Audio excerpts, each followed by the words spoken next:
Everybody, I am Reed Galen, author at the Homefront. So happy to have joining me today is the inimitable and the legendary Ron Fournier from the great state of Michigan. Ron, welcome. Thanks for having me, Reed. How you doing, man? I'm well. How are things in Lansing? I think that's the capital behind you. That is the beautiful Michigan state capital. It's rainy and a little chilly here, but you know what? It's Michigan. All right. So, well, listen, I live in Utah and it snowed this morning. So there you go. God bless you. All right.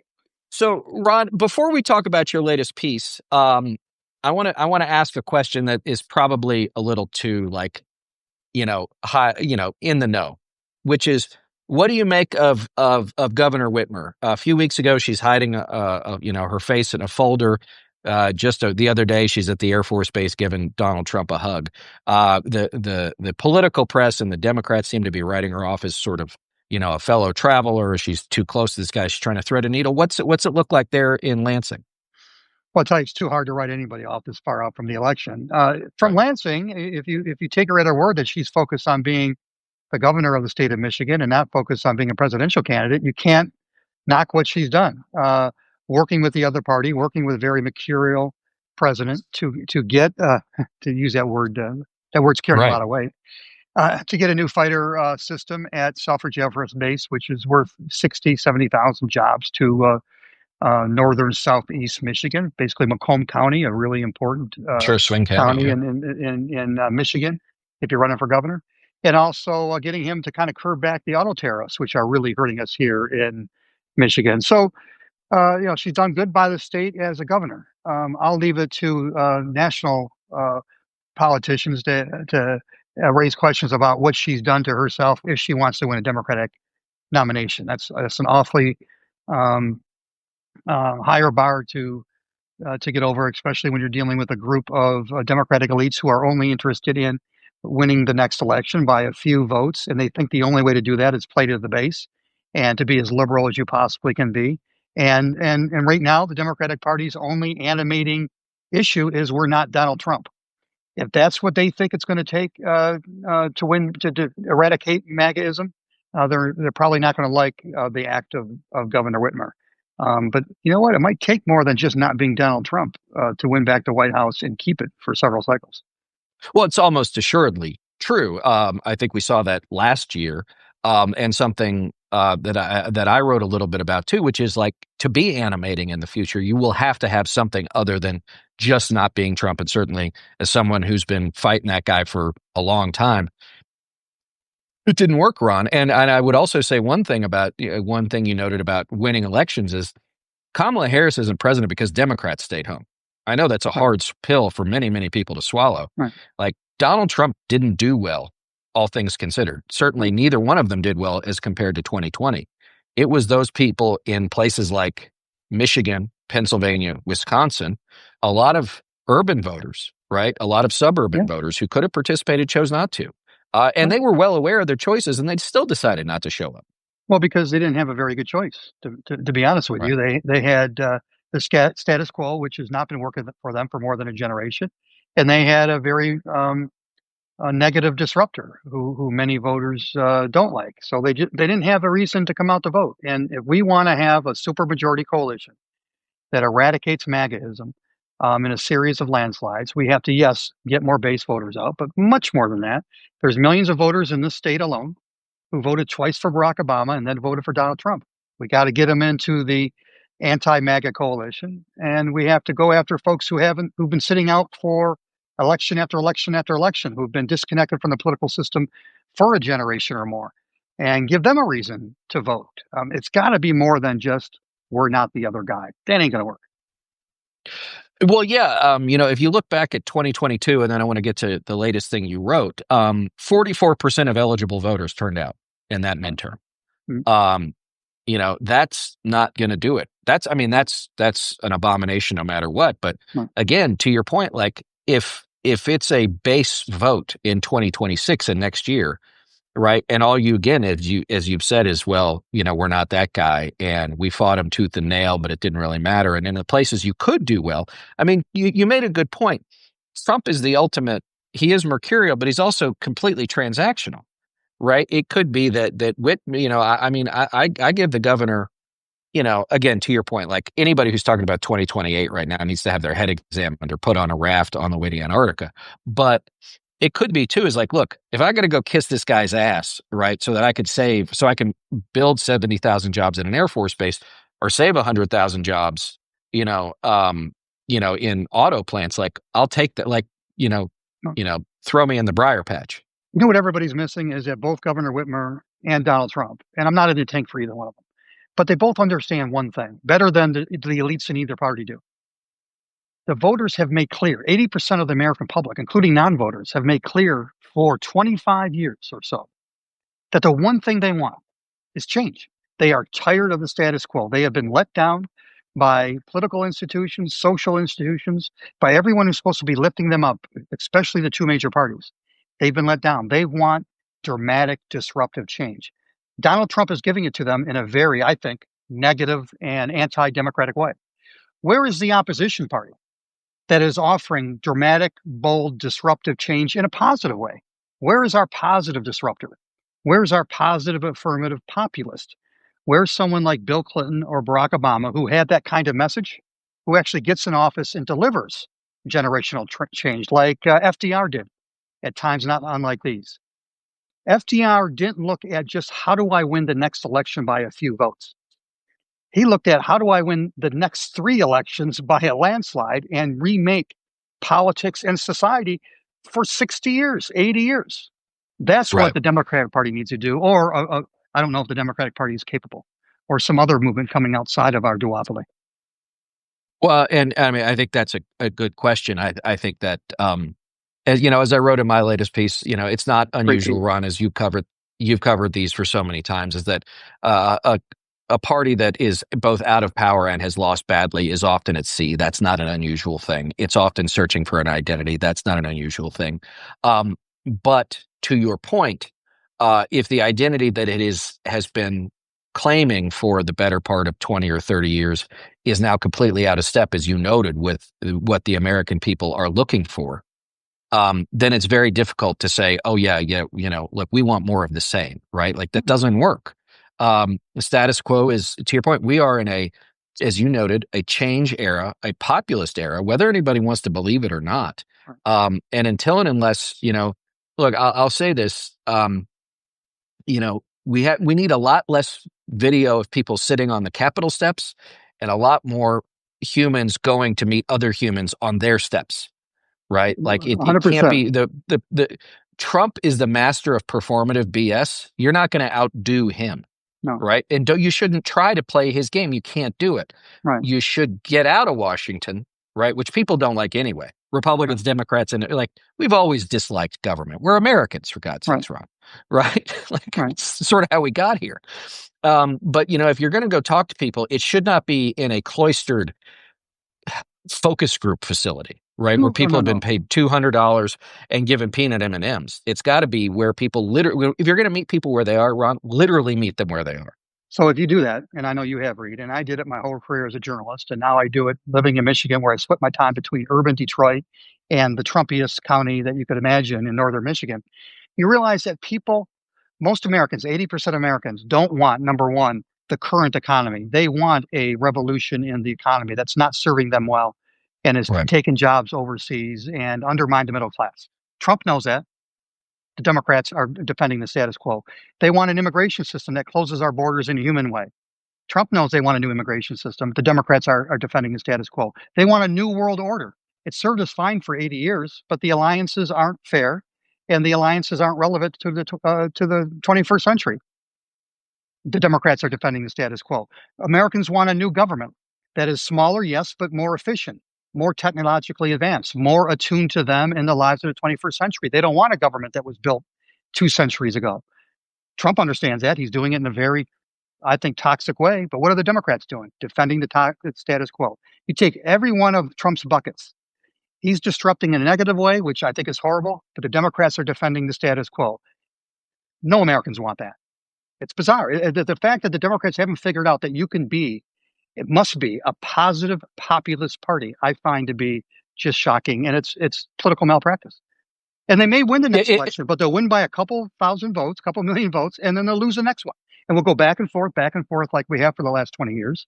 And Americans' trust in politics will continue to decline. And MAGAism will keep rising.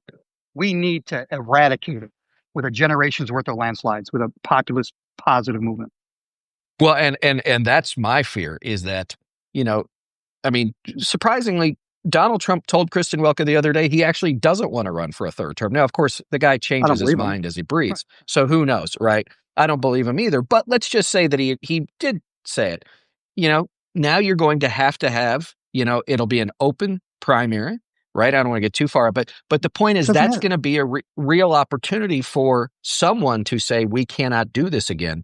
And if the Republicans, if it's in the body of JD Vance or somebody else, are telling that story now, Ron, and continue to tell that story for the next couple of years, the next 3 years, right?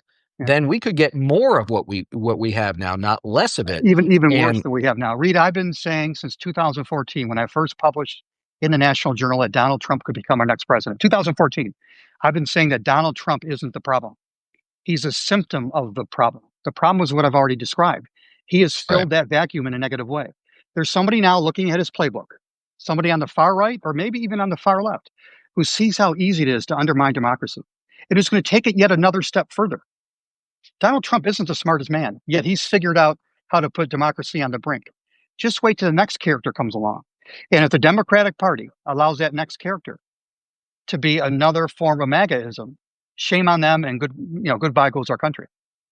Because they're So not going let's to go talk about away unless we beat them big and beat them bad with our version of a positive populist movement that appeals to people's aspirations and brings about radical change in all our institutions that serves the people, not one man whose name is Donald Trump.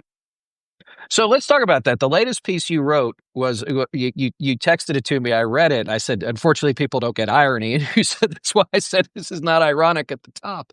But give us a sense of what you were talking about. This idea of Caesar Alexander. Yeah, I try to write a column. Again, I spend a lot of time talking to my friends and neighbors who support Donald Trump, and I try to write this Right. for them.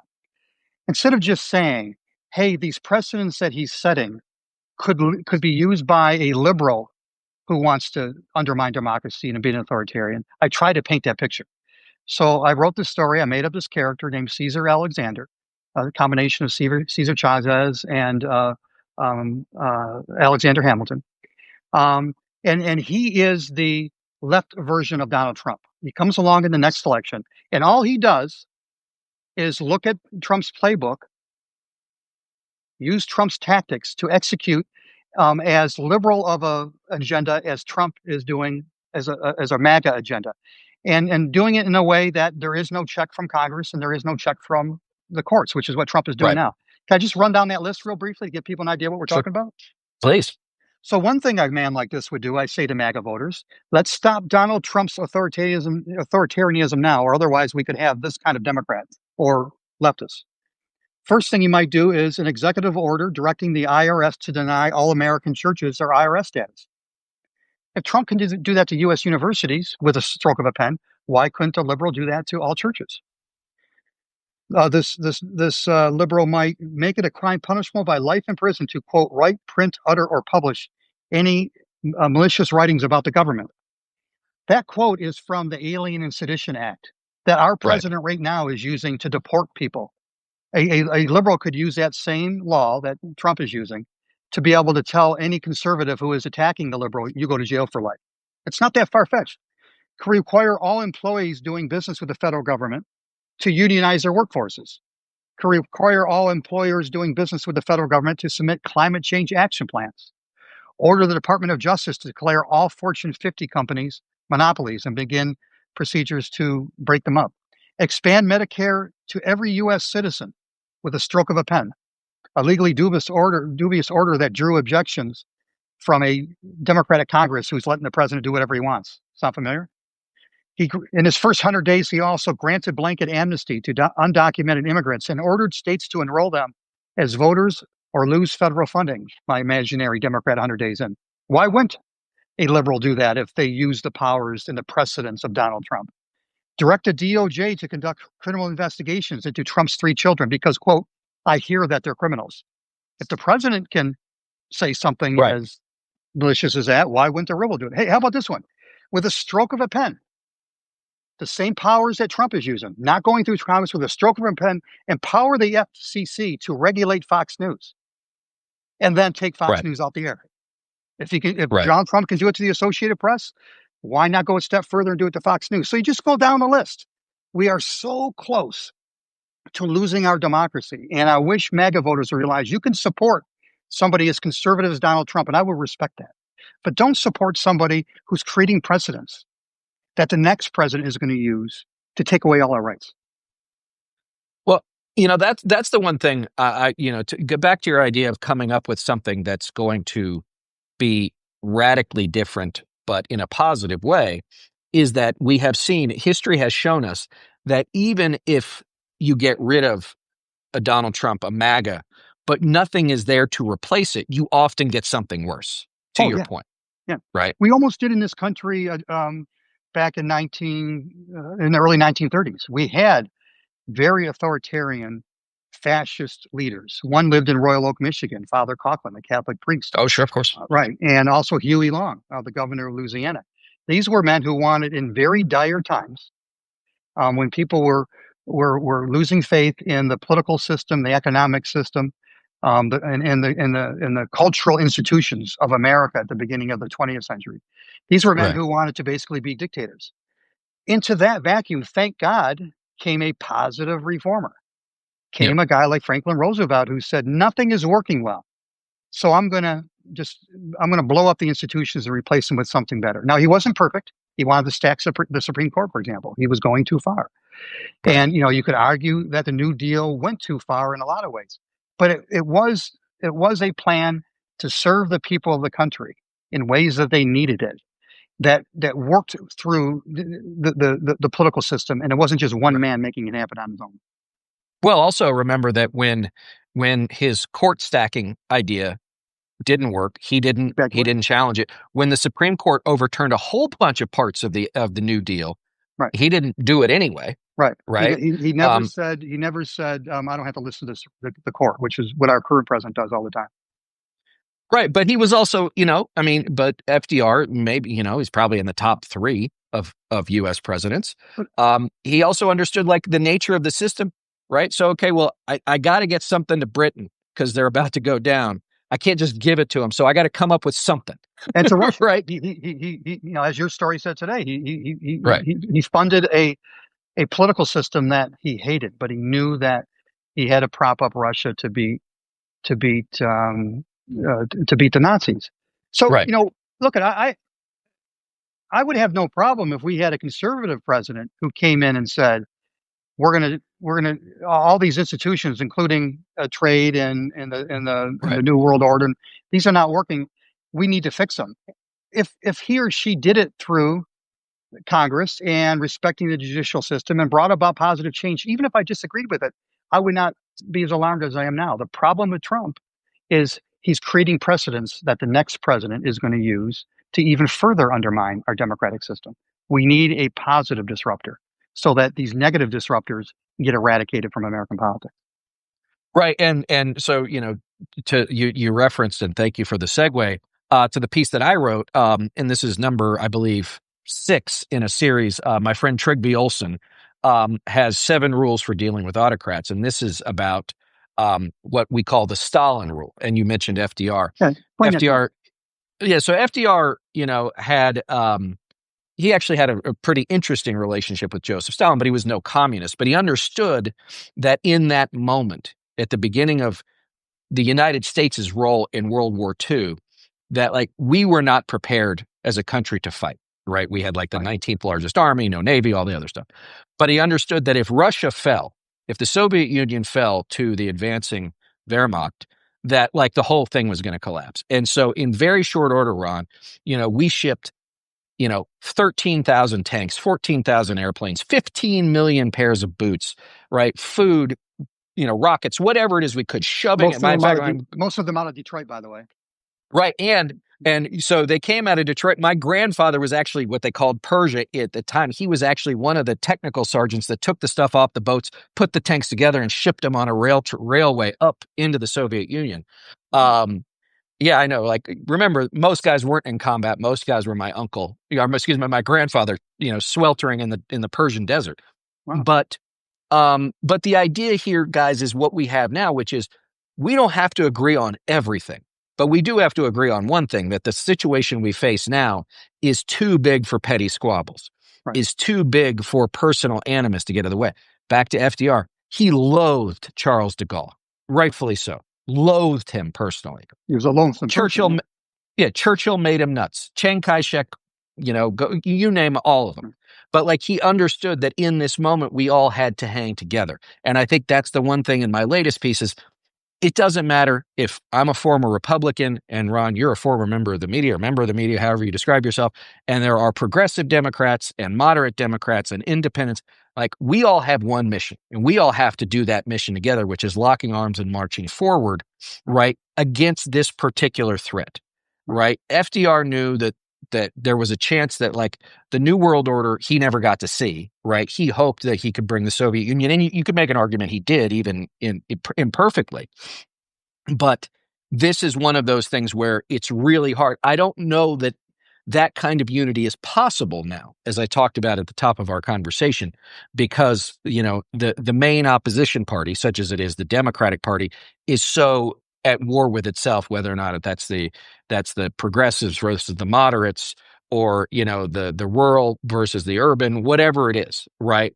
And then for us, we came in, we sort of, I used to call us like the left wing of the French army in World War I, right? Like, we weren't really French, we weren't really of France, but like, we couldn't let the Germans take Paris. Well, to hell with all those metaphors now, that all happened. Right. And so what I am saying now is, like, we have to find ways to work together.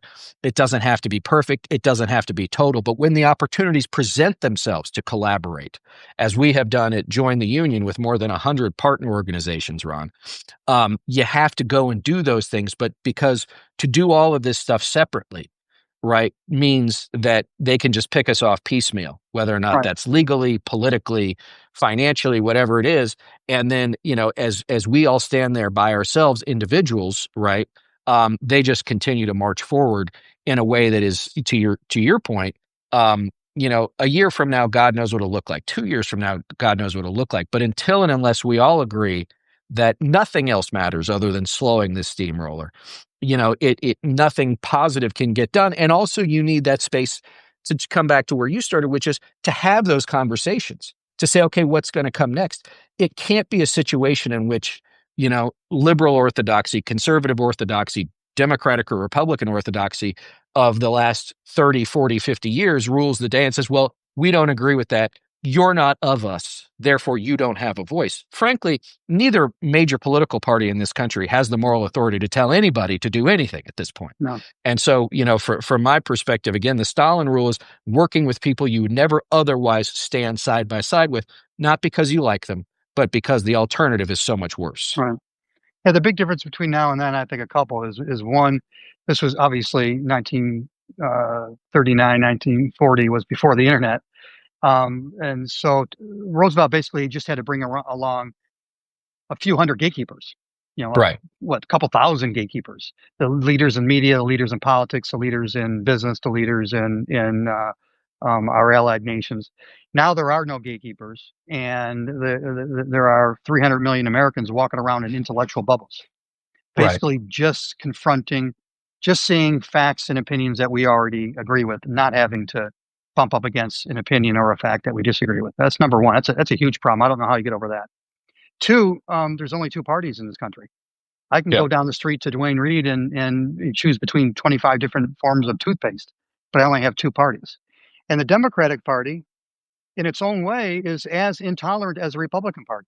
I mean, try to say something that does not hew to the far left ideology, you're going to get attacked. Try to say something that is not in line with the centrists of the Democratic Party, you're going to get attacked. Right. It's not just that they're fighting amongst each other, it's that us as Americans all fight against each other. We have become a very intolerant populace, intellectually intolerant. We don't even want to hear an opinion we disagree with, and we'll shut down anybody who doesn't agree with us. Unless we fix that, Reed, I don't know how we put together a coalition that rivals what FDR did or his cousin Teddy Roosevelt did, both of whom were, again, positive reformers who dramatically disrupted not just the political, but the cultural institutions for a better way to make a better America. That's got to happen again. I just don't know how we do it at a time when uh, communications has been so democratized. Yeah, yeah, small d democratized. Look, I think you're right, and I think that's why for me, a lot of this stuff is going to have to start at the hyper local level. 100%. That there's a lot of the I don't even want to call it leadership. A lot of the people in charge, the people in control, in Washington D.C., where I grew up and worked, and you spent many years. The Beltway really is a barrier, really is a Right. physical barrier Mhm. between DC and the rest of the world. 100%. It just everybody there believes that if they left their desk for 15 minutes around, the world would spin off its axis, right? I think I Hopefully. probably stole that from my dad, but you understand my point. God bless your dad. But that's one of those things. I was just back there, and you can still see it, which is there still is this inability or unwillingness to sort of see the world as it is, Right. as opposed to the world they want to be, or the world that they came up in, or the world, frankly, that works for them, Ron. Right. Yeah, I got a saying on my desk that reminded me when I was running this PR firm, because I can be a pretty intolerant leader. There's a difference between what is and what ought to be. Remember the Right. difference between what is and ought to be. That doesn't happen in politics. They're totally fixated in both parties on what ought to be instead of what is. Partly because, like you say, they don't get outside of their own intellectual bubbles, outside of their city, and sit down. When's the last time a Democratic leader sat down with a group of MAGA voters at a diner in northern Michigan? I can tell you, as a reporter, whenever I did stories from a diner or a bar in northern Michigan, I was mocked by not just Democratic elite, but by fellow reporters. What are you doing talking to Trumpies? Well, because I want to figure out why they're not voting for a sane candidate anymore. And it hasn't gotten any better. The intolerance has gotten even worse since 2016. Well, I'll just tell you, I mean, it's interesting you bring that up because I was at a meeting last week in Washington where the diner thing was brought up as a punchline, Yeah, right? it's seen. They mock. Yeah, it's a punchline. It's mocking that you would go to a diner and talk. You really want to know why Trump keeps winning? He's won 2 out of 3. You want to know how to beat him? Ask one of his supporters. Ask somebody who voted twice for Barack Obama, who our party, Democratic Party, a lot of never Trumpers Right. consider to be racist. They voted twice for Barack Obama. Ask them why they voted for Donald Trump. Right. And maybe it will lead you to a different conclusion on how to eradicate Trumpism and not just beat it one election. And something better than the same old tire status quo defending that we're seeing out of Washington. Well, I've said before, and I think I'm right that hope and change and make America great again are the same thing. Just Mhm. hope and change is in the major key, and make America great again is in the minor key. Right. And the only thing I would criticize Barack Obama for was not doing what he said he would do at the Right. big level. I mean, my son has health insurance because of Obamacare. Thank you, Barack Obama. I Right. respected my president every day. I know he got up every morning and cared about the country as much as himself. I have a lot of respect for Right. Barack Obama. But what he didn't do is take that movement that got a man whose middle name is Hussein, an Right. African American. This movement got him elected twice in Macomb County, Michigan, and got him elected twice as president. He never took that movement and forced it on Washington to change Washington, to force the Right. real reform of the political system. If he had done that, he would have gone down as a great president instead of a good one, Right. and we would not have had Donald Trump. But he let Um, the vacuum grow bigger for change. He let there be a bigger desire, a bigger hunger for change because he didn't follow up the hope with change. right. Absolutely. All right, Ron, we're coming up on 30 minutes here. I promised I'd only take 30 minutes of your time. Tell us again where folks can find your Substack, or where else they can find you online. The Substack is it's called Convulsions. You can look it up. I file 2 or 3 newsletters a week, and every morning for paid subscribers, I give them my morning read-in, my analysis of the day's news. Perfect. As always, gang, please um, subscribe to both Convulsions and here to the Homefront. You can also find me the Homefront podcast and all the social media stuff. Ron, thanks so much for joining me. Thank you, my friend. You take care of yourself. And everybody else, we'll see you again soon. Bye-bye.